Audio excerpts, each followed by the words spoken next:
Hi, and welcome to the School Health Educators Podcast, where we discuss health education and how to best teach health ed in the K 12 setting.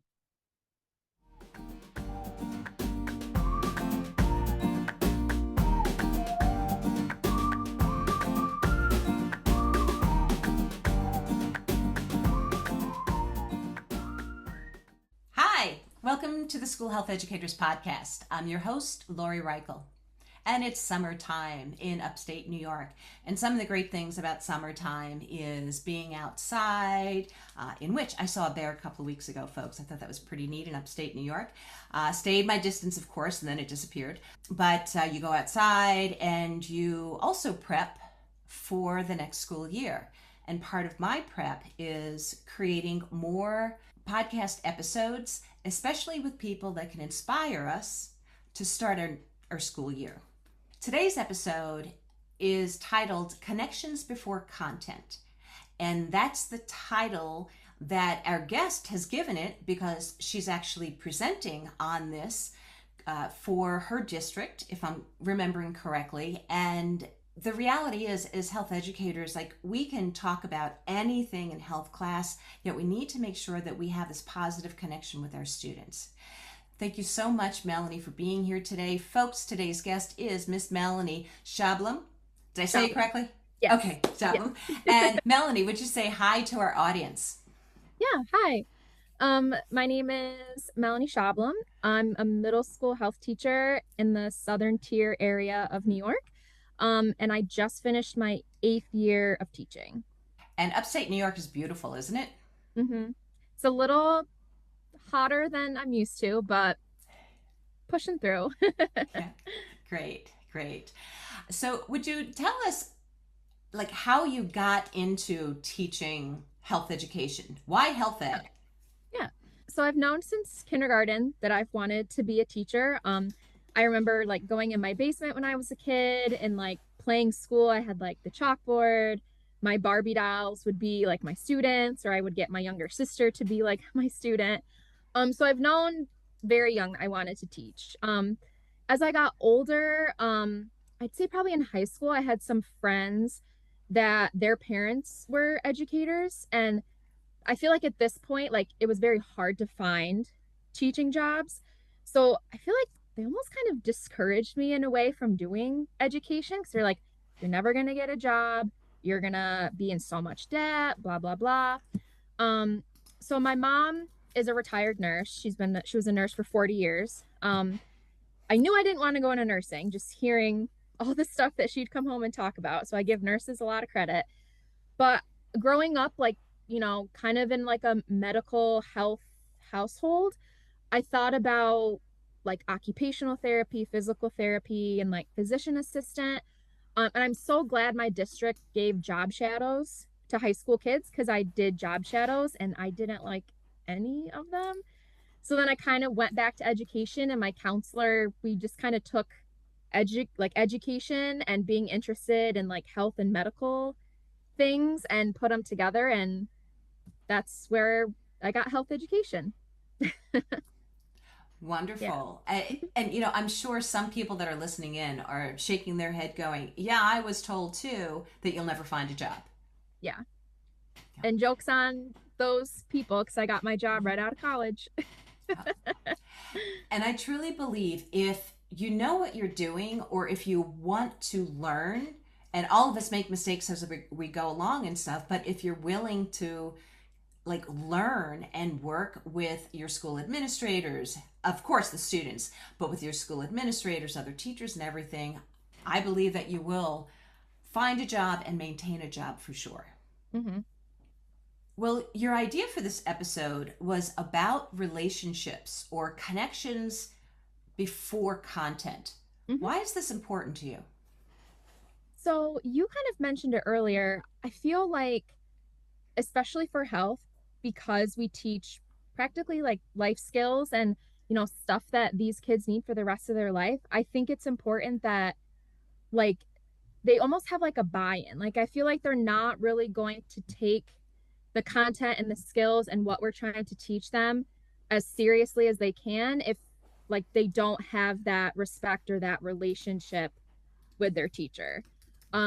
So I feel like, especially with health too, like we can teach and do so many fun and different things that I feel like maybe other content areas can't do, that I feel like it's really important just to build those relationships and like have them take health class seriously and just understand the benefit of why they're sitting in our classroom.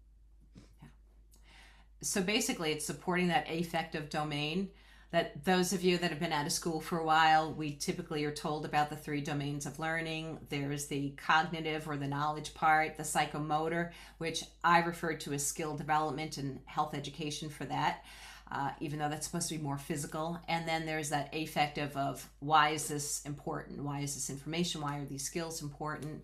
And why do I have to take this class? Yep. So, what is the connections before content? Like you're about to do this presentation for your school, if I remember correctly, which thank you so much because you're going to teach others more about what we do, who we are. So, would you explain what that is? Yeah, so I have two main topics. One is kind of like a first day of school activity that I do with my kids, and then the second part is more just kind of like an everyday resource that I'll share, that I use as ways to just kind of connect and check in with my students throughout the year. And they're things that can maybe take like a minute or two at the start of class, because I feel like part of building relationships and doing stuff like that, I think so. And I used to be one of these people. I used to worry that it would like take up too much of my content, my teaching time, because in my district I only see the kids every other day all year. So I only have 90-ish days to get through all of my middle school health. And it also takes longer to build relationships, not seeing them as much. So I try to start like very first day of school all the way to the end. Well, I love that you know your time because when I talk with future teachers, because I train them as well as current teachers, we look at the big picture of how much time do we really have? And we have maybe 90 lessons. Beside, we have to minus the snow days and, oh, by the way, we have an assembly. So you only have 15 or 20 minutes with these classes and stuff. So that's part of being in the K through 12 setting. So what do you do that first day of school? So the very first day of school, I do an activity called Getting to Know Miss Sjoblom. So I feel like the first couple days, a lot of teachers are doing like get to know you games with the students, or they're going over like their course, like syllabus, going over class expectations. And for some of my students, especially if they're like my B day or my second rotation, they've already probably heard it, all of this, the first day for like 8 or 9 periods, and then they come to me for like a 10th or 11th time. So my very first day that I see them, I kind of reverse it and I do an activity where it's almost like a scavenger hunt where they are trying to learn more about me, and then that in turn kind of starts building some of those connections on how they can relate to me. So I have 15 questions about myself. I typed them up. I actually taped them around my room, and I purposely put them, some of them near like important places in my room they might need to go to, like the tissues, the pencil sharpener, where they keep their workbooks, the emergency folder, all of that, just so they kind of get to know my room better. And the 15 questions are really random. I'd say about half of them, though, the answer to the question is somewhere in my room. So I like to decorate my room, make it really like personal and like homey, because sometimes it feels like I live there. So I have like one of the questions is like, what is Miss Sjoblom's favorite color? And it's a multiple choice question. And teal is my favorite color, if you can't tell from my shirt. So I have like a teal like coasters. I have like a bunch of teal decor. So that kind of gives the clue. Another one I have is, besides Inside Out, what's Miss Sjoblom's favorite Disney movie? I have like a whole Inside Out like shrine pretty much in my room. Okay. So it's a big part of my mental health unit. And I have like a little figurine of the chameleon from what's his name? Pascal from Tangled, the like Rapunzel Okay. Disney movie. Uh-huh. So I have that somewhere in my room that they can see. So then there's options like Lion King, Tangled, and that's kind of the clue that, oh, that's that thing from Tangled. So it's kind of like a scavenger hunt. They can go around my room, they just can't go behind my desk and see if I have different things in my room to help them figure out the answer to those questions.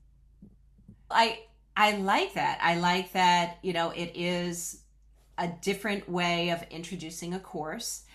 And because I know so many teachers, like at first they would introduce their course, but then we went into the social emotional learning in which health educators are experts, and they start the getting to know you activities where the kids can feel gets redundant. It Mm-hmm. can. And which for me at the college level now, it's so funny because I think some of my students think we're just going to sit there and go through the whole entire syllabus. I don't have the patience to do that. We Mm-hmm. do go over parts of it for sure, yet we do other activities too, like get to know your neighbor, and that means I'm involved too because I want them to get to know me. And of Yeah. course, creating course expectations too. But I like that idea very much, and thank you for sharing that, Melanie. Mm-hmm. Thank Yeah. you. So, what are those other things that you do, the check ins? Yeah, so the other thing I do is actually a website. It's called Edtomorrow. I'm not sure if you've heard of Edtomorrow. So one of my superintendents actually in my district shared it with me and the other health teachers probably around a year ago. And it's basically a free email subscription where every morning during the school year, you get an email sent to you that has either a primary section or a secondary section of basically a bunch of different ways to connect with your students. So my superintendent, one of the superintendents in my district, probably last fall, sent us this resource. So Ed Tomorrow, like conferences and different like professional development. I'll be honest, the only part that I've really taken advantage of so far is the first five. So if you Cool. click on this link right here, what does the first five look like?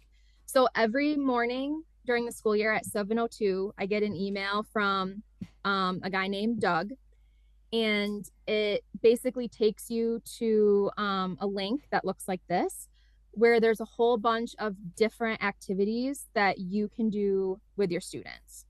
And every category is the same. It's just every day it's something totally different. So, like for example, the first one always starts out with some sort of like funny meme that you can like put on your screen. Um, so like there's that one. This one I use sometimes. There's different questions and they're kind of like kind of shallow, or sometimes I don't remember the other things they're labeled. Kind of like shallow or easy, like, and then there's more like kind of in-depth questions. Um, Sometimes they relate to current events. So like I know there were some questions, like I think around like the Super Bowl that were maybe related to like, how do you feel under pressure or different things like that. Um, there's a category where it gives you an idea of how you can greet your students at the door. I'll be honest, this one I don't do because I've tried it and my middle schoolers have looked at me like I'm not doing that, right? They kind of give the side eye, right? So that one I don't do, I'll be honest, because they're like, Miss Sjoblom, you're not cool. Just don't. Um, the quick connect is the one that I use every day. So there's some sort of picture, um, and it's just very random thing. So like this one says pick one, the rest vanish forever. So what I do whenever I see something I like is I save it to my Google Drive. I have like a folder that's labeled Quick Connect, and every morning I find one that I like, I just save it in my Google folder. So like this one I would put up there and then I'll say, "Okay, you have to pick one of these and the rest of them you'll never see them again." And I give them a second to think about it, and then I'll let kids share, or I'll take a poll and I'll just go through, each okay, how many of you would pick Netflix? How many of you would pick Hulu? And it's really interesting just to see their different answers. There's also been there's a lot of food ones. Like it says, okay, it's taco day. It's like there's like, 8 or 9 different toppings and you have the empty taco shells and then it's like pick your top 3 toppings that you would put on your tacos. Like very random things, but it's always interesting to hear what they answer. And then some kids, I think, because health, I have such a big school district. Like I have 160 kids between 2 days, 10 class, that sometimes these kids only know each other from health. So it even helps them kind of connect with each other. Like, oh yeah, I'd put jalapenos on my tacos too, especially if they're like the only 2 in the class of 20 that picked jalapenos. Right. Will say though, with the quick connect, sometimes I do have to be a bit mindful because sometimes the quick connect things kind of assume that students like, have access to all of these different streaming platforms. Or one a couple weeks ago, or one I did a couple months ago was one like going to Crumble Cookie. Like what would your Crumble Cookie order be? And I have the closest Crumble Cookie to us is like over an hour away. So like there's some that I just kind of have to modify. Like let's pretend we took a field trip to Crumble Cookie. Which cookies sound good or which cookies look good?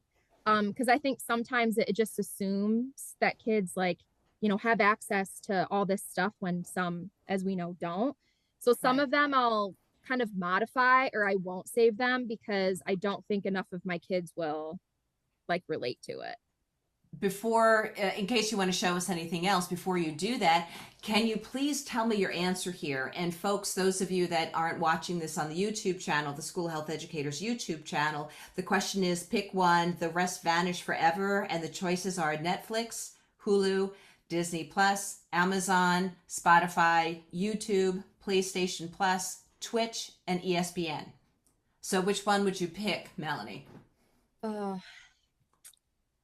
I'd probably, I'm like stuck between Hulu and Spotify, but Interesting. I'd probably go Hulu. I am obsessed with New Girl. It's a show with Zoe Okay. Deschanel. Yeah. Um, and it's the only place I can watch it is Hulu. It's like my comfort show, so like it's on all the time. So I probably go Hulu because I can watch all those shows, and I have like the live TV with my Hulu. So I would go Hulu, I think. Okay. What about you? I think the YouTube. And Okay. part of it is we do watch Netflix in our household. We don't have regular cable. Yet YouTube has music. It has, so you can just hear the music. You don't have to watch it. And then, but it also has other like old SNL clips that I love. But I think there's a lot of variety on there. So I think that's my choice. That's what I'm going to pick right now. Hmm. Yeah. My favorite one, and I purposely saved it for the puberty unit. It was one that had a picture of deodorant, shampoo, and toothpaste, and it was similar to this. It said, "Pick one, the other Uh, two go away, or you can't use the other two ever again." So that one was interesting to hear. Okay, if I pick toothpaste, this is how I'm going to wash my hair. Or if I pick deodorant, this is still how I'm going to brush my teeth. mm-hmm. So a couple of them are like health related, but most of them are just kind of fun and silly, and they take maybe like 1 or 2 minutes. Excellent. So Yeah. your purpose behind here is to continue to get to know your students and have the students get to know each other as well as Hmm. you. Yeah. Yeah. And I always Excellent. answer too when we do these. Yeah. Excellent. Um, and then the other one I do is care, so check-in. So this one's a little different, but you've probably seen ones where it's like which cat relates to your mood, and there's like 9 different pictures of cats and they're labeled, and you pick whatever, which one. So this is the other part that I use almost every day. So my students have workbooks that they use, and when they come in, there's a bell ringer, a question they answer, and then there's also a check-in picture. So then there's a box on their bell ringer sheet for them to write whatever number.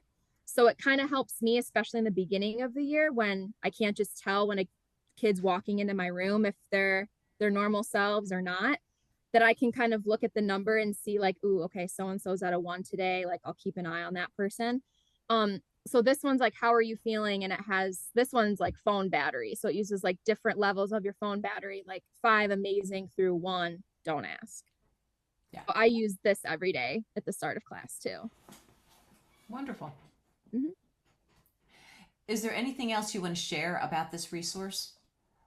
Yeah, so there's actually a few I think that are perfect for health specifically. There's always a mindfulness section. So this one is like a breathing. So it has 4, 7, 8. So inhale for 4, hold for 7, exhale for 8. Yeah. So there's some too that are like gifs or gifs, whatever you call it, that like the picture does move. There's like breathing Mm-hmm. bubbles and stuff. Excellent. Um, there's Just to a let you lot more. know, I call that exercise triangle breathing because I'm currently working on a book for it's being geared to elementary school teachers and it's tools that they can actually touch, and that one relates to the triangle breathing Oh, exercise. nice. So that's Hmm. great. Yeah. So I'd say probably those three, the quick connect, check-in, and mindfulness are the big three I use, but there's also like positivity ones. There's something about a quote about character. And then at the end, there's always some sort of different YouTube video too. Wonderful. You see YouTube. You see my Mhm. answer. Yeah. Hey, hey, hey, hey. Yes. Thank you for sharing that with us. I truly appreciate that, Melanie. And before we end our conversation today, is there anything else you'd like to add? Um, I don't know. One thing I will say, I just for health, because I've had actually a couple people in the last few months like make this comment, and I think it's enough that I wanted to make note of it. Like, I feel like health has just grown so much. Like, I've had several colleagues of mine and just other people, like, when they hear the different things that I'm doing in my classroom or they hear the kids talking about it, I've had several people say to me, like, I never thought about going for health ed, but if I could go back, I would probably go for health ed. Or I've actually had one or two people ask me for information about getting certified in health or getting their master's in health. So I don't know. I just think it's come a long way. And I think I don't know. I just love what I do. And I think just hearing stuff like that too, like just kind of validates it. Like, yeah, this is important. And if more people think they want to be health teachers, I think that says something too. Yeah, because we talk about real life stuff. Mm-hmm. We certainly do. How could somebody get in touch with you if they wanted to hear more about what you're doing or whatever, just to get to know you a little bit more, maybe meet you at a professional conference or something? Yeah. So I do have email. So it's just my name, Melanie Sjoblom, all together, lowercase, at yahoo.com. And then I also have an Instagram account. It's Miss_health teacher too. Excellent. Hmm. Wonderful. Wonderful, wonderful. Yeah. Well, I thank you so much for your time today, Melanie, and for you sharing how you make those connections before content or continue those connections before Hmm. content. So thank you so much for sharing your techniques of how you connect with your students. And to our listeners, thank you so much for listening in. I will put Melanie's email address into today's description so you can easily connect with her through that. And again, thank you for listening. Please remember to follow this podcast on your favorite podcast platform. So click that follow button and please share this podcast with others. If you have any ideas of future guests and all, please reach out to me at schoolhealtheducators@gmail.com. Also, check out the schoolhealtheducators.org website. That was put together with a whole bunch of resources. If more needs to be added on there, please let me know. I want that to be as updated as possible. And remember that you truly do make a difference. You matter. So thank you for doing what you're doing and stay well, folks. Lori, thank you so much for this. I'm always trying to find more ways to just get involved with health education. So thank you I think you posted on Facebook, I think, looking for some suggestions. So thank you for, seeing my comment and letting me come on. Now, that was great. That's what I was like, yes, yes, because I do. This isn't about me. I'm the person that started the podcast, but I want others, even if people want to host. So if you ever want to host an episode and you record it, send it to me. Just give me a heads up beforehand so I can schedule it in because this is about us. I want us to be true collaborators. This isn't about a competition. we need to help these kids for the future. So thank you so much for what you're doing, Melanie, and Yes. thank you for your words. Yes. Yes. Thank you. Yeah. Enjoy the rest of your summer. Thank you. You as well.